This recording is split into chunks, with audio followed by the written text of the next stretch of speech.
Welcome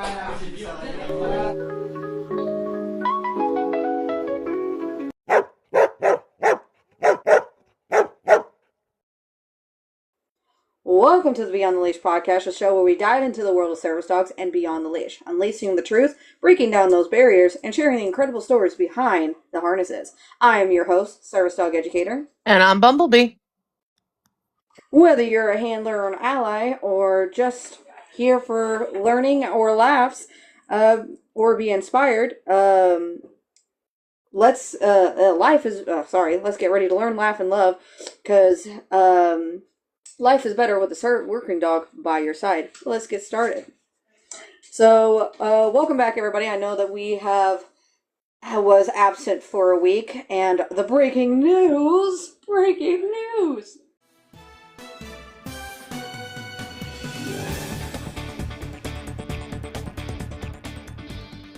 Dun, dun, dun.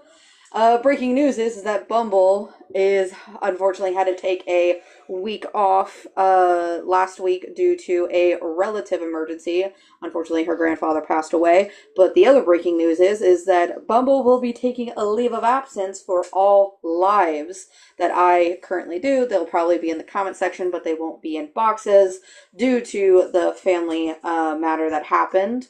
And so if we could all send love to Bumble, that would be really appreciated. Send her hearts and all of that while she's going through this difficult time with her family right now. So don't worry, nothing has happened badly between me and Bumble or anything. We're still good friends. She's still in the lives and everything. She's just not going to be in a box for a while, so that way she can, get to making her mental health better. Yeah, this is gonna go into that third topic that we have today. I realized that mentally I'm not doing too well, and I've been taking it out on people, and that's not right of me to do.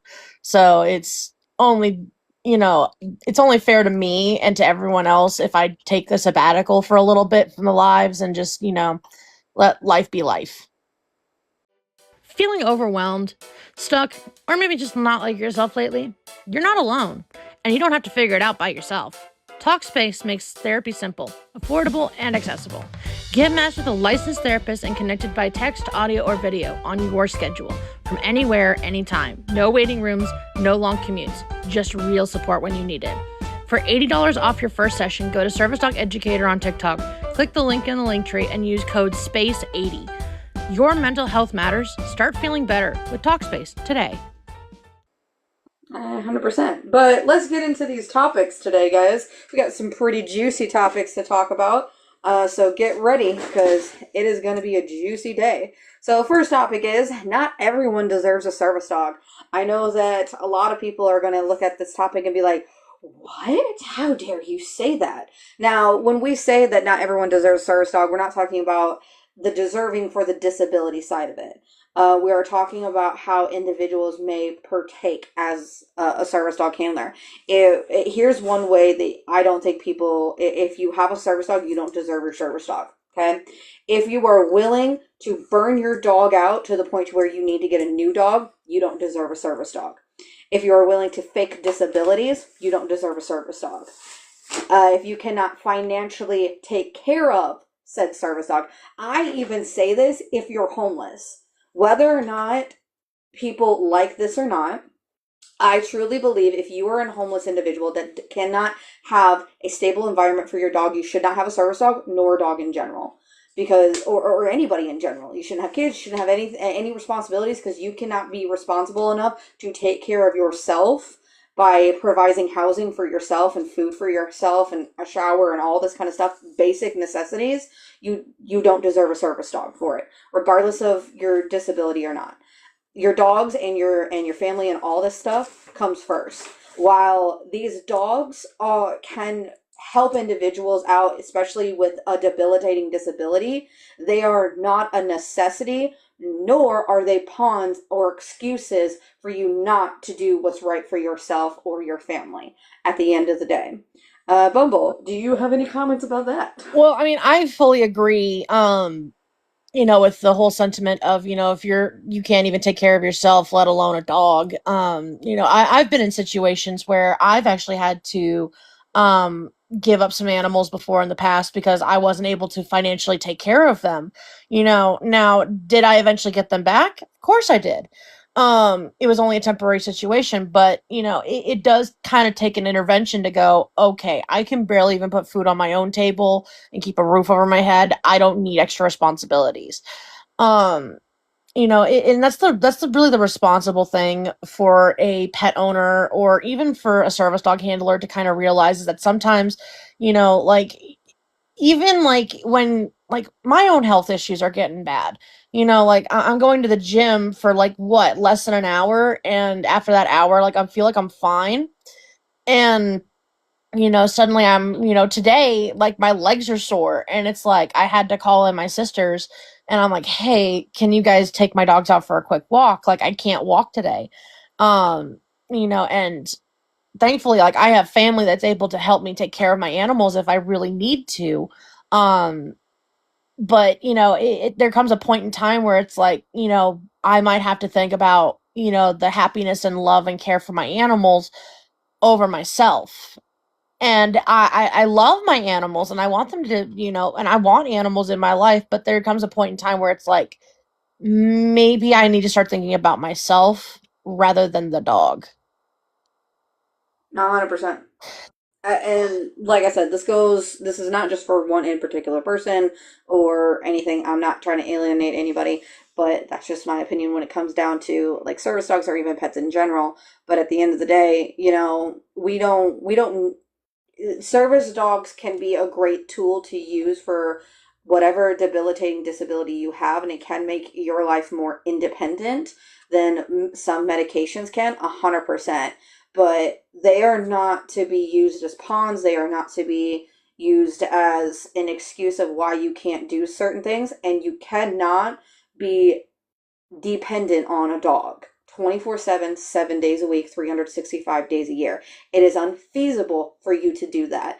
And this newer generation that's coming in, that's hearing about service dogs, that's on the TikTok, learning all of this stuff, we need to teach them as already service dog handlers slash disabled individuals. We need to teach the younger generation that even though we need equal access rights, of course, 100%.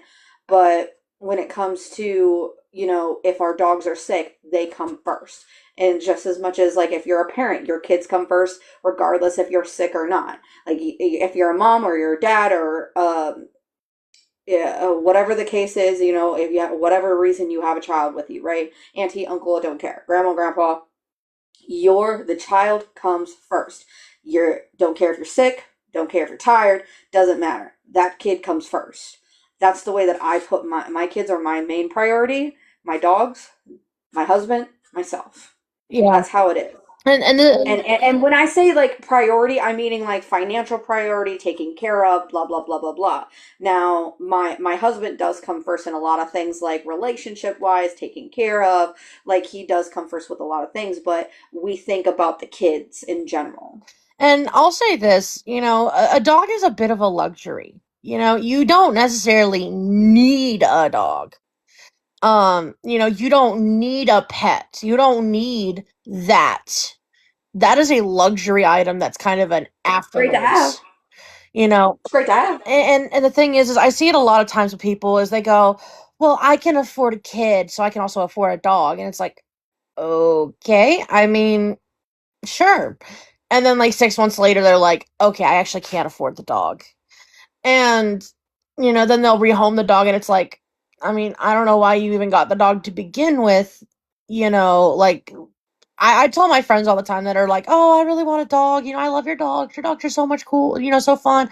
I'm like, "Okay, well, if you want dogs like mine, number one, you have to have money. Number two, you have to have patience, and number three, you have to have a roof over your head and somewhere to run them. Like, if you can't do that, then that's a you problem." Like I see it all the time with people, and this also goes like into like shelters and rescues as well. I understand that not everyone is able or capable of taking care of an animal, but like I own two high energy dogs, and now do I have a backyard that's fenced in? No. And yeah, I do to a degree, but it's not fully fenced in.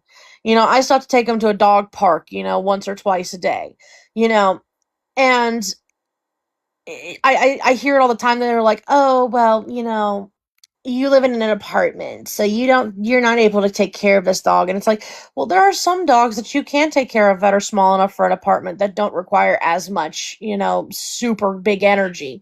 That's not to pick on, the rescue community in general, but like I was watching a video the other day of a lady who was like, there are some people that have, live in apartments. Like I live in a 600 square foot apartment. My apartment's not all that big. Now, I take my dogs out constantly. I take them out in the morning, I take them out in the afternoon, and then I take them out at night. Like after this podcast, I'm going to take them out for out to the dog park. Don't let them know I told them that. But there it also depends on you heavily. If you're able to take care of an animal and you're able to take care of yourself at the same time, fantastic. Great. But there does come a line where it's like, okay, well, maybe I need to take care of myself more.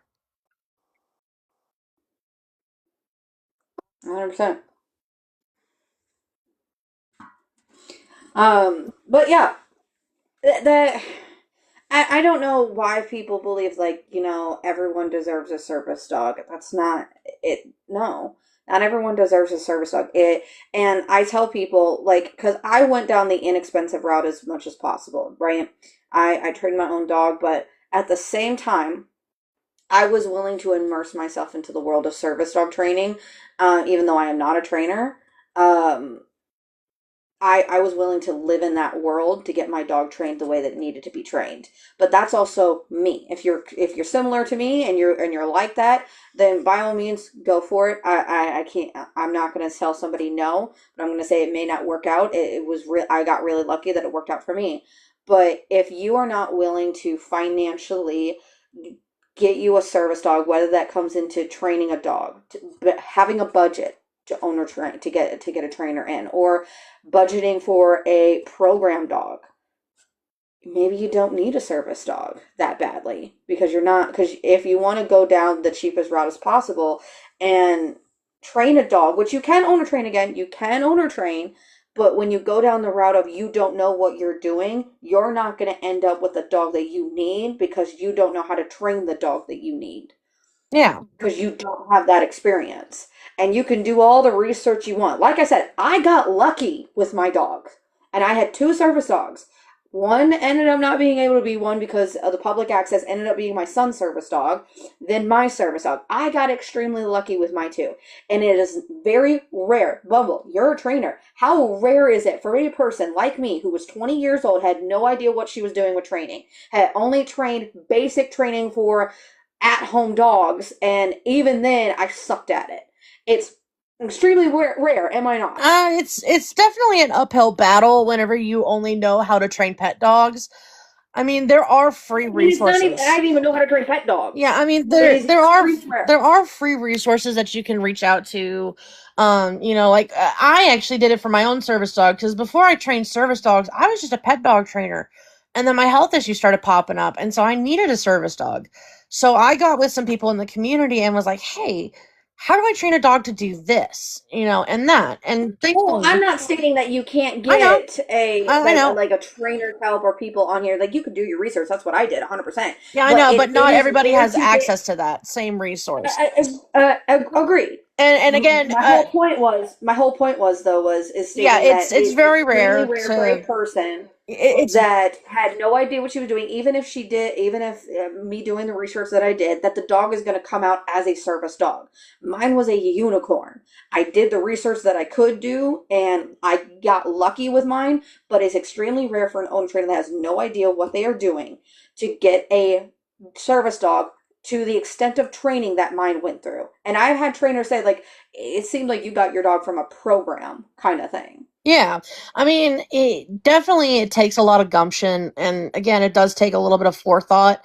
Like if you know what you're doing with a pet dog, that's great. A service dog is a little bit more than that. So, Right. it does take a certain, je ne sais quoi to it. It takes a certain willpower to it. Like you don't necessarily have to know what you're doing, but you have to know what you're getting into. Right. because But yeah. oh, go ahead. Nothing. I was just gonna say, but yeah, that's pretty much the gist of it. And especially like with these new age handlers, I see it quite often, is where like they will be like, "Oh, well, I know how to train a dog," and it's like, "Okay, that's great. Let me see what your dog looks like." And their dog is like misbehaving and like doesn't listen to a word they say, and it's like, yeah, you're gonna want to work on that one before you get a service dog. Like you need to work on your training style a bit more. You need to work on building yourself up from the ground up if you want to call yourself a service dog trainer. And especially if you want to be on the internet, because we see it all the time. I mean, how many times a day do we see videos of people, bashing other people for their dog, making the mistake of sniffing a shelf? There's a reason why I don't never posted Leona, and even as a retirement, I will never post him or Dallas doing any of his tasking or working, Yeah, because because the internet is somewhere where anyone and everyone can judge you, for regardless on anything. their like, if they're an expert or not. They can judge you on anything. I found that out the hard way when I posted a video recently in December about my angel tree experience. And I had people call me ungrateful for the angel tree experience that I experienced, even though that I explained in the video gazillion times that it was not me being ungrateful. It was just me doing a PSA to the angel tree in my local area because of the products that they were sending out to children in need Yeah, and all of that. And I still got called ungrateful. So when you post a video out in the public eye, you're gonna get everyone's public opinion, good or bad. yeah, And that's what a lot of this new generation has to understand, because social media, when I was growing up with social media, there was a lot of cyberbullying, there was a lot of things, there were a lot of kids doing things that they weren't supposed to be doing, and it turned into a bigger mess. And their brains are not developed enough to understand that these people are strangers, that these people don't actually know them, and they take everything to heart. A lot of us adults take everything to heart, to be honest. see, I'm When about did to sound really old here. Back in my day, we didn't have social media. And I'm only a few years older than you. We had fax machines when I was Oh younger. my We God. had go outside and whack your sibling with a stick. I Um, had that too, but we did have like the internet, social media to a See, certain extent. I didn't grow up with the internet. I grew up with because my mother thought that they were like that the internet was going to rot your brain, along with other television shows and whatnot. Which she's absolutely correct. Um, but yeah, it you gotta be careful with what you post. You gotta be careful with who your friends are. You have to be careful on who sees what, because even myself, over the last few years, like I don't really post a lot about my life. I try not to. I really just kind of like use my account as kind of like a little fun whimsical thing. Like again, right now I'm working on a fish tank, and it's like I gained almost what 600 followers in like a 2 week period, and now I've got 4,000 followers. Now that's 4,000 eyes that are looking at my account on a regular basis. And, I'm still, I get comments that are like, oh, you need to do this with this. You can't do that with this. And it's like, well, I know what I'm doing. Like, you don't know who I am. And the thing is, if there's anything like that we can like bestow upon the younger generation that's listening, is, make sure that you don't do a bad job, but make sure that you do a good job. Because again, you're Oh, for going to sure, be dog. judged regardless. So, give them something that's like the literal tiniest thing that like can happen. Well, it's not even that. Not Yeah. everyone's going to like you, period. Yeah. Not everyone's here to be your best friend. Not everyone's going to like you. Not everyone's going to like what you do. I had to learn that doing social media as well. I've had people come in and call and say things about me that you would never think to call somebody. But I had to learn that not everybody is going to be my friend. Not everyone on here is going to agree with what I'm doing, which that's okay. That's perfectly fine. You don't have to agree with what I'm doing. You don't have to like what I have to say. Can we be adults? Can we be respectful? Yes. But common sense isn't so common anymore, guys. Nope. So if you are grown enough to be on social media, you are grown enough to take the actions. And also, what I want to say, you cannot use your age as a defense, stating, like, for example, if you do something on social media, like if you are creating content and you're being a rage baity, or you're creating lives that are rage bait, or whatever the case is, right? You're doing something out of, like, that's creating issues within the community or making people think twice about your channel or something like that. You cannot expect people to take your age face value, and you cannot use your age as a, oh, well, I'm 16, I'm 15, I'm a minor. You can't talk to me like that. That will piss me off something fierce. Oh If yeah. you're grown enough to be on social media and put the shit that you're putting out there, you're grown enough to take what's going on. Listen, Now, if you're can old us enough to dish adults it out, you're talk to old you enough to though? take it. Exactly. You know, us adults, can we talk to individuals respectfully? Yes, I say it doesn't matter. You know, we should all talk to everybody respectfully. But if you can't take the comments that you are getting, don't post. Don't be on social media. Or fix it. Exactly. Fix your You channel, fix it, fix the thing that you were doing wrong. yeah. Because then people might change the word. But again, not everyone's going to like you. Yeah, and it's like But I feel like a lot of like the newer generations have the tendency to be like, "Oh, well, I'm only, XYZ age." And it's like that's cool. When I was your age, I was playing wax stick in the backyard. well, we can't use what we were doing their age because I again, know, but it's like it's a different time. So I I just know want to give the I advice. understand that like common sense ain't so common nowadays, but I think like we need to start bringing common sense back and start, applauding people for using common sense, and encouraging using common sense. But Well, I never stated that. but yes, But here's the thing: is that if common sense isn't so common anymore, it is not our job to teach the common sense unless it's to our children, right? yeah, So what we could do is give the advice to the individuals of how to fix the issues that they have, and if they take it, good. If they don't, then that is not our issue. yeah. Point blank. But I do want to move on to the second All topic, by right. the way.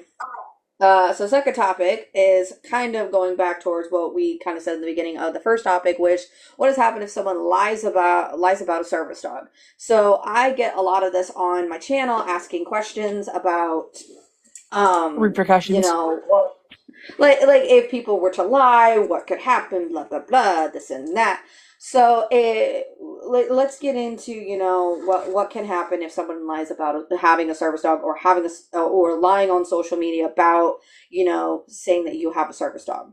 So which one do you want to start with, legal wise or social media wise? Let's do legal wise because again, that's kind of more important.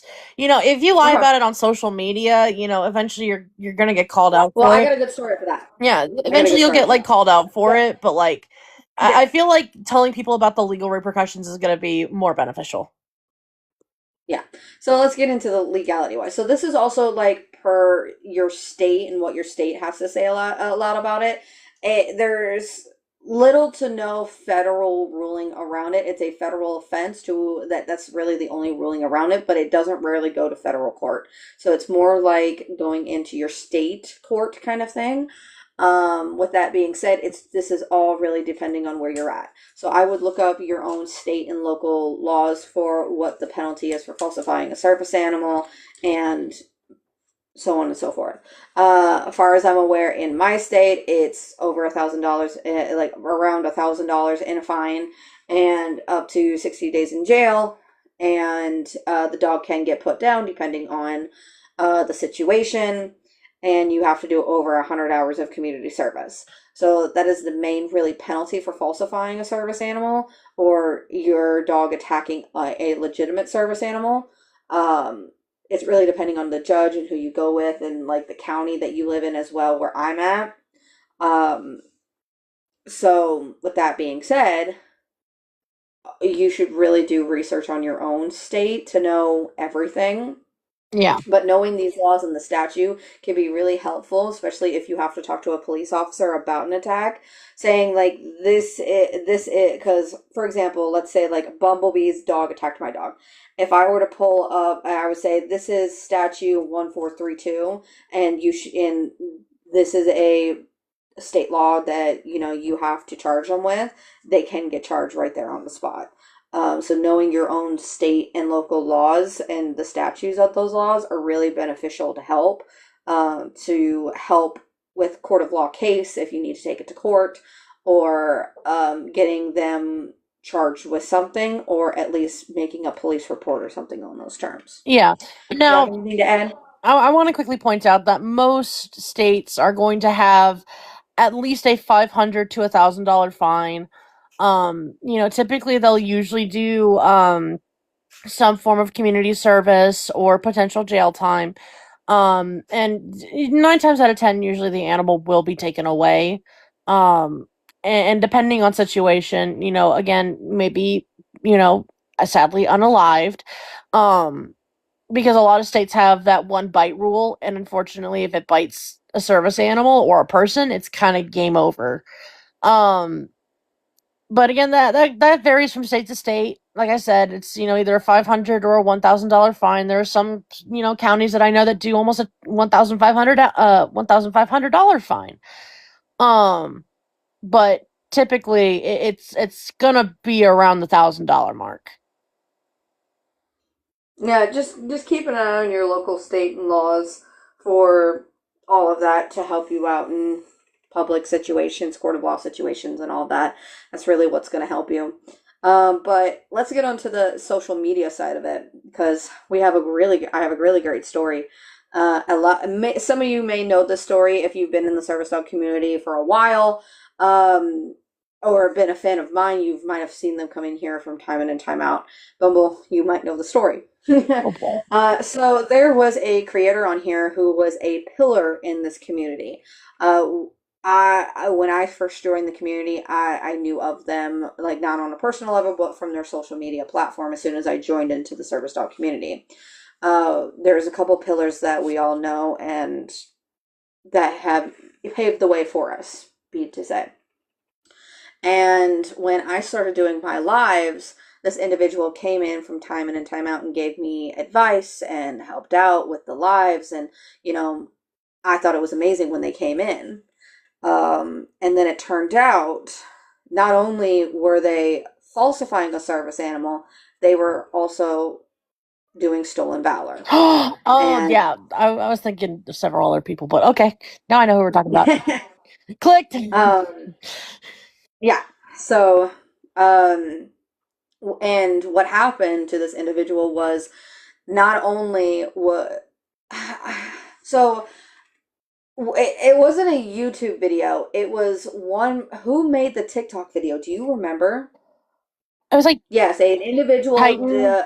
on here did stolen valor and falsified a service animal, and he was known for training service dogs for veterans Yeah, it was or just anybody in Titan. general. Titan made the video. Ah, so there's a creator on here named Titan. They created the video. They made a whole thing about it. Is it still up on their page? Oh yeah. Yeah, it's up on their page. You guys can go check it out. And all the receipts on there and everything. We'll probably link it in our bio in the YouTube video. But this individual did stolen valor, came out as what they did wrong, deleted their whole social media. They're back on social media. I've also did a breaking news on this prior as well about them being back on social media, having a private account and everything. They didn't take any accountability for what they did, but basically what can happen depending on, hang on, I'm going to sneeze really quick. And it's gone. Okay. Um Depending on the severity of like how many followers you have, how well known you are in the community, blah blah blah blah blah, you might get a call out video, you might get, you might have to take your account down. But if you're a smaller creator, you might just get like blacklisted or whatever. it's really depending on everything, but there's a lot that can happen to you on social media, such as like I said, blacklisting. While it's not a major thing to a lot of people, it can create views for some people. There's it can create a lot of hatred towards your channel, though. Then you have if you're a bigger creator of people making videos about you, then you have, haters coming into your videos. And especially this individual who completely deleted their TikTok account and everything that they stood for and the business that they had. And it turned out that that business was basically stealing money from people that donated money to them. And also, I've known individuals that given them like gear and stuff like that, and they completely like they used it like a couple times and then sold it out from under people and everything. There's a lot on this individual, but anyways, um, there's a lot that can happen social media wise to you. Now, depending on how bad it is, you can get legal repercussions, especially when it came to like people giving them money for the business that they were doing, and it turns out that business wasn't even real. Um, but do you have a story, Bumble, that you want to talk about when it comes to social media wise? Um, I mean, you kind of named really like the big one. I mean, like there's a couple of them floating around right now. One of our mutual friends is currently going after someone that is a known scam artist. I mean, like I don't want to bash her too harshly because again, I really didn't care about the situation that she was in originally, and I felt like I was kind of like dragged into it afterwards. Against not necessarily against my will, but like just kind of like eh, it just the situations were fishy regardless of what happened. Um, but like What are you talking about? I'll tell you after this, but it's new, it's developing, not sure what's happening, but it's something that's recently come up. No. I'll have to message you about it. But yeah, um, social media, not everyone's going to be your friend. Not everyone is your friend, and like we said earlier, you have to be careful with who you hang around with because it might just bite you in the butt later.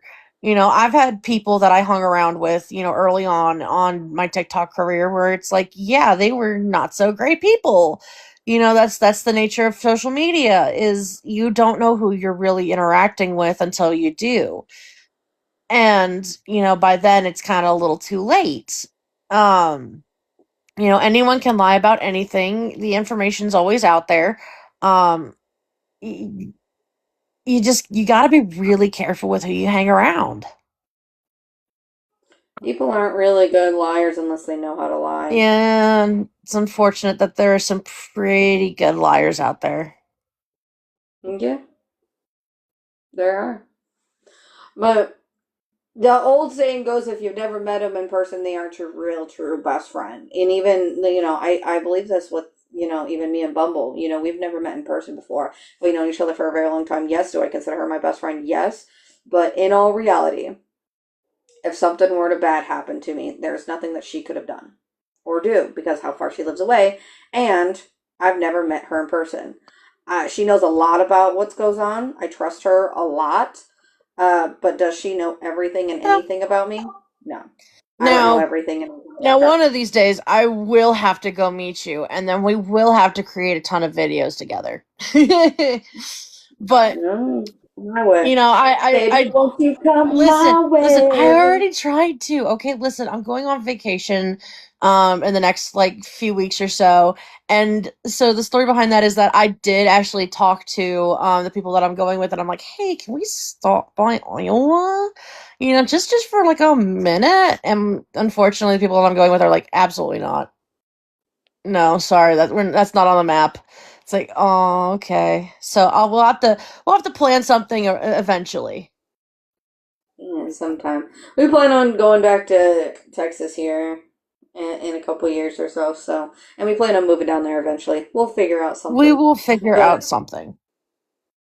But yeah, so moral of the story is, when it comes down to lying about service dogs or lying about a service dog in general, there can be legal repercussions that can happen to you depending on what you do for public access wise and all that kind of stuff.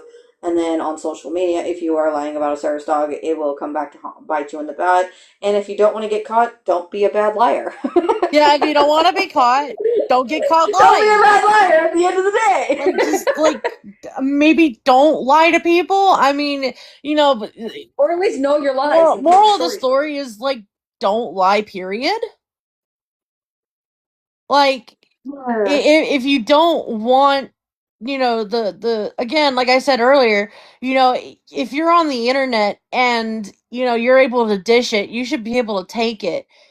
And again, take accountability, because apparently common sense and accountability are few and fleeting and far between. It's Right. like, oh, But I swear, I see these let's move on videos. to the last All topic. right, And I know that you are excited about this topic to a certain extent because you get to talk about your own experience and I I'll talk guess, about mine. I guess that's a But way to say it. kind of sort of. But the third topic is the burnout is real for dogs and people. So in this topic, we're going to be really talking about burnout situations that you can deal with, like social media wise, work wise, or personal life wise, into service dogs having burnout as well. Yep. And I know, big shock. Service dogs get burnout, really? Wow, Yes. really? They're Yes. living creatures and not robots? 100%. Oh my god.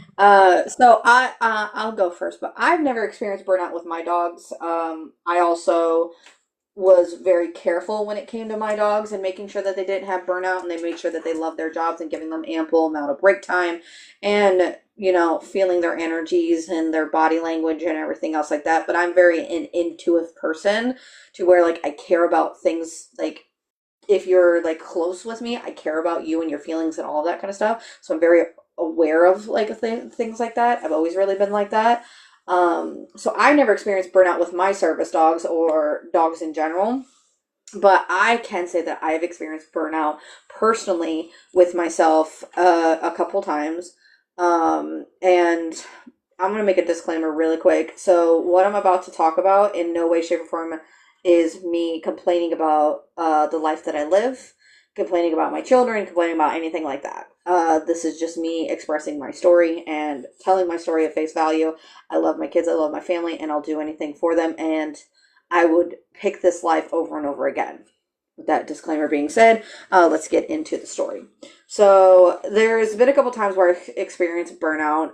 One time was when when I first started doing social media and I was doing, I would say like 2 lives a day. I think I was doing like in the beginning, I was doing 2 lives a day plus posting and keeping my account active as much as possible and doing YouTube videos and all of that.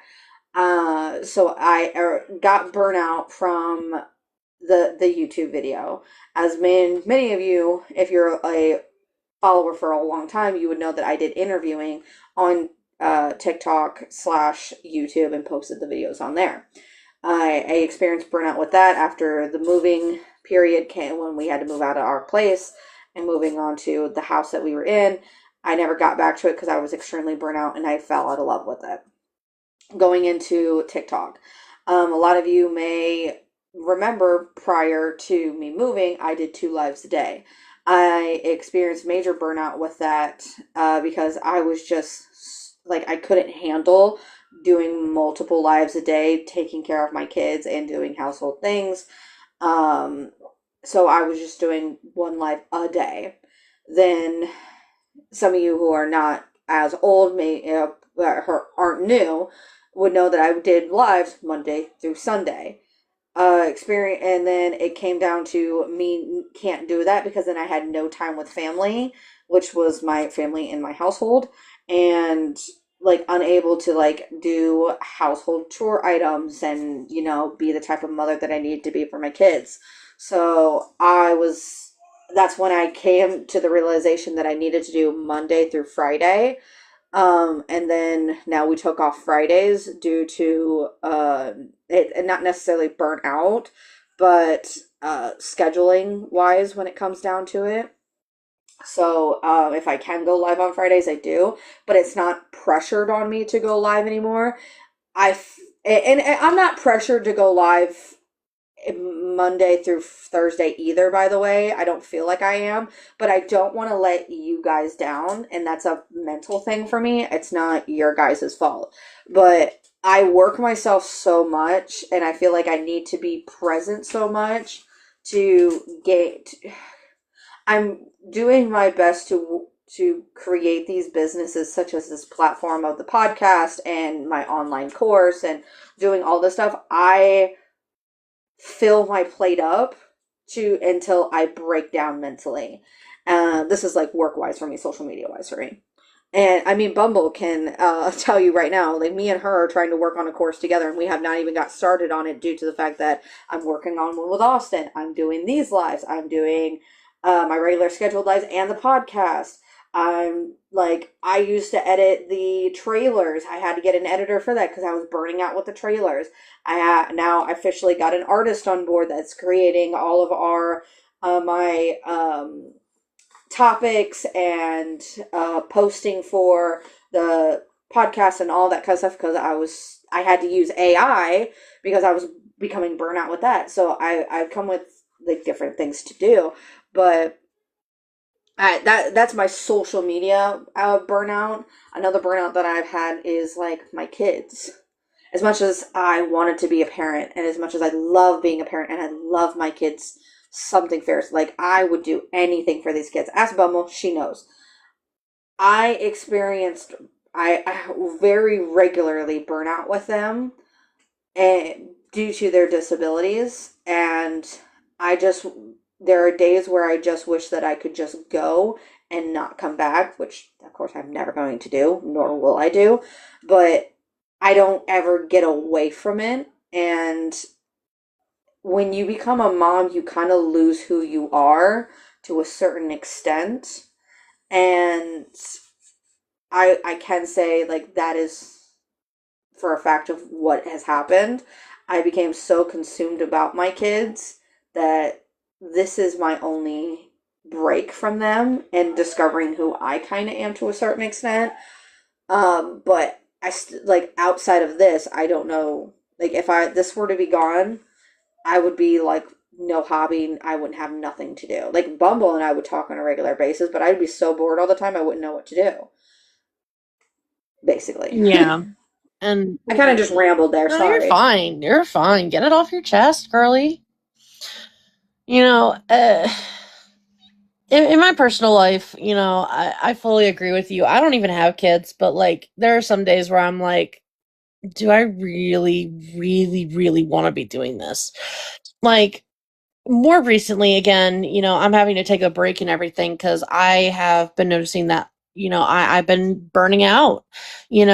It's not that I don't love, being on the panel. It's not that I don't like being on a podcast. It's not that I don't like being included in things, but with all the family stuff in my life, the last year, 2 years, last year and this year, I lost my brother last year, in February, and I just lost my grandpa, again a couple weeks back.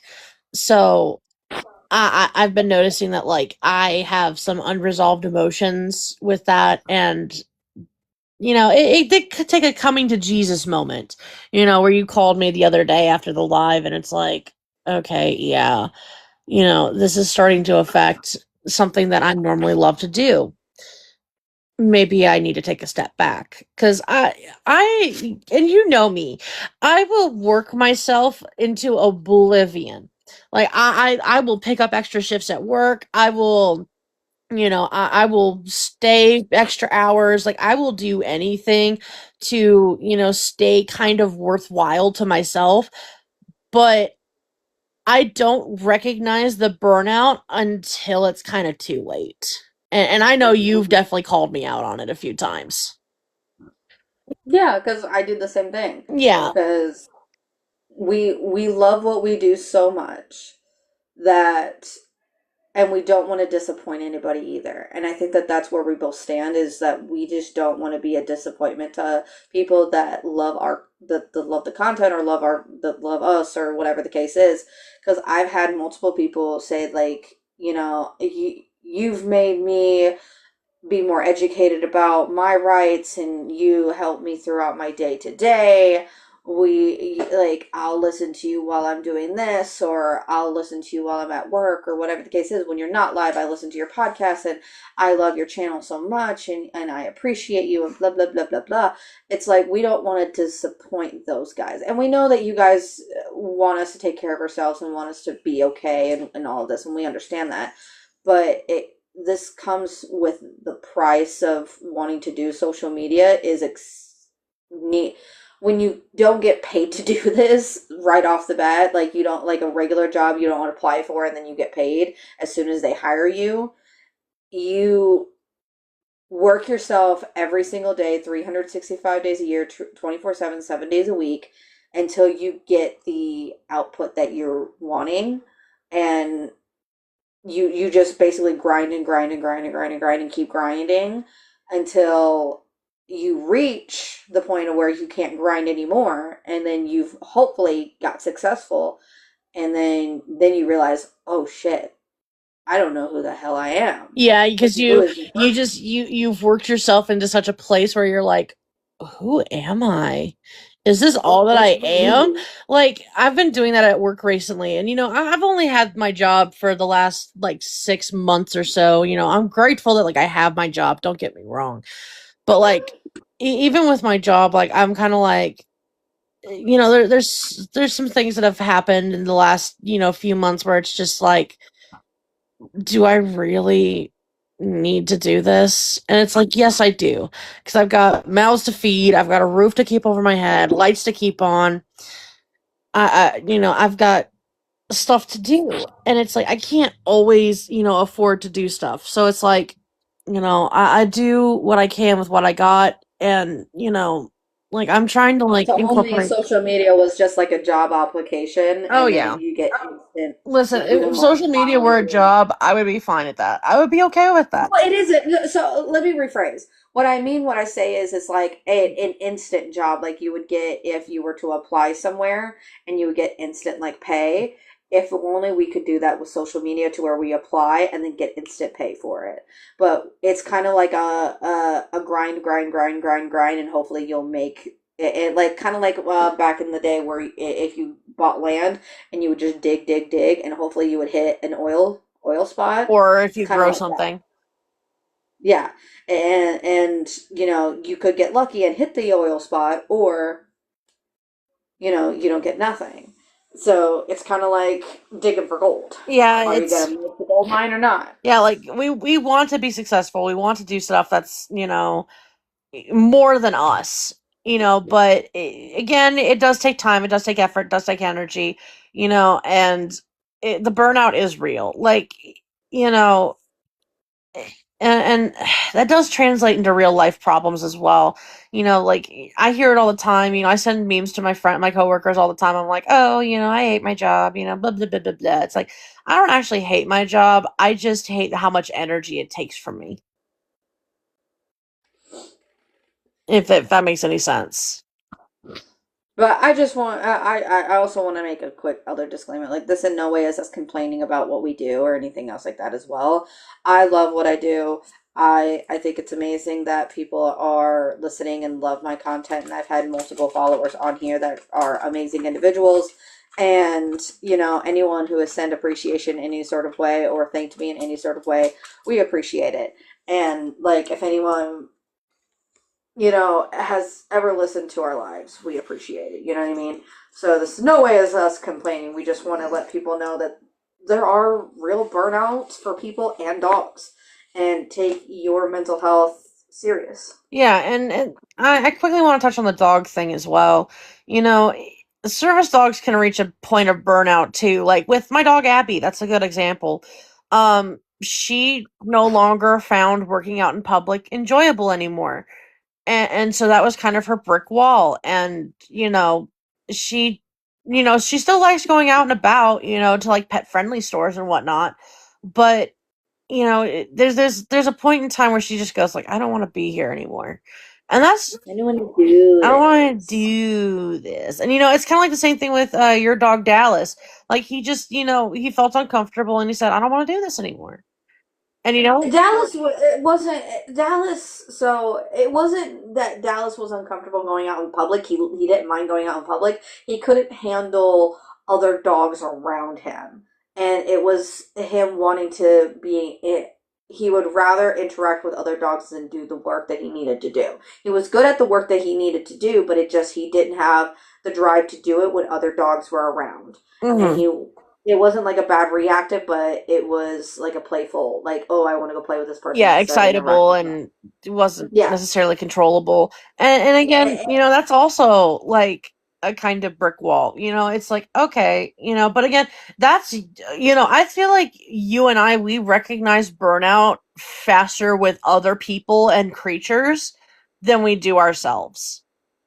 Yeah, because I noticed it with you, and you notice it with me all the time. Yeah. Because we are, to me and you, we're very like emotionally intelligent to where we're like, even though we're not emotionally intelligent with ourselves, but it's not like we feel each other's pain, but we can hear it when the other person is doing something that is not out of their characteristic. Yeah. And when the whole situation was happening the other day with you, I knew that that somewhat of it was normality, but to the extent of where it went, that was not normality. And that's when I was like, yeah, something's got to be said, because I think like this month is taking a toll on this individual, like yourself, and you're not creating an environment that is unhealthy, but you're making people feel like it is not a healthy environment, not by purpose. So Yeah. it like the conversation had to be said. Yeah, and again, like I hear it all the time. My therapist is like, "You're very emotionally intelligent. Like you know what's going on with you. Like you're so smart in certain areas, but there are certain areas that you're just like you don't understand." And it's like, yeah, I can understand that. It's like, and sometimes I do need that stop sign pulled out in front of me. Because again, I'm like a train. I just go until I can't anymore, until there's no more coal to be shoveled into the furnace, and even then, I'll still go 5 miles more. You know, And you're trying to throw chairs in I'm throwing there. chairs. I'm throwing. You're throwing chairs. You're throwing grandmas. You're throwing everyone I'm in there. Like throwing. move, Listen, train, move. listen. I'm throwing everything in that furnace. That thing. I'm just like, go, please, please, go more, please. You can do it. Up until the train is dismembered. Until the train is just no longer like a train. It's just like a little platform with a little burner on the front of it, and that's it. Like the train, and that's about And it. that's But about like there's no wood or with anything. that being said, guys, that's it for today's episode of the Beyond the Leash podcast. And thank you guys so much for hanging out with us, learning more about the amazing world of service dogs. And if you enjoyed this show, be sure to follow, share, leave us a quick comment, because it really helps us reach dog lovers like you. And until next time, stay positive, keep those tails wagging, and give your pup an extra treat from us. Thank you guys so much for joining. Make sure you follow all of our social medias. We have the Beyond the Leash podcast, TikTok. We have Handlers Rights to Be on TikTok. I have my own website that will be linked in the bio as well. I have my main channel, TikTok, which is Cyrus Dog Educator. Here we do lives Monday through Thursday from 1:30 till like 3:30ish Central Time. If you want to come and check out those lives, we would love to have you. Also, check out my ADA online course. We're having more courses come out here soon that deal with the ADA like laws in general, plus also training laws, not laws, but training course coming out as well. If you are interested, please check it out. Bumble social media over here. Make sure you guys check it out as well. It'll be linked in the bio. Hang on one second. It is 1-800-GOT-WASP. Please go check out her TikTok as well. She is creating a fish tank that she has gained a lot of followers from because it is a pretty cool fish tank. So if you guys like it, go check it out. Linked in the bio below as well. Make sure you train your service dogs if you have them and haven't already. And we'll see you guys next week with another podcast. Good night, everybody. have a dream, that's all I need. I'll make it happen with some work and belief. Know what I want, so I'll take it on. I've made mistakes, but mistakes make you strong.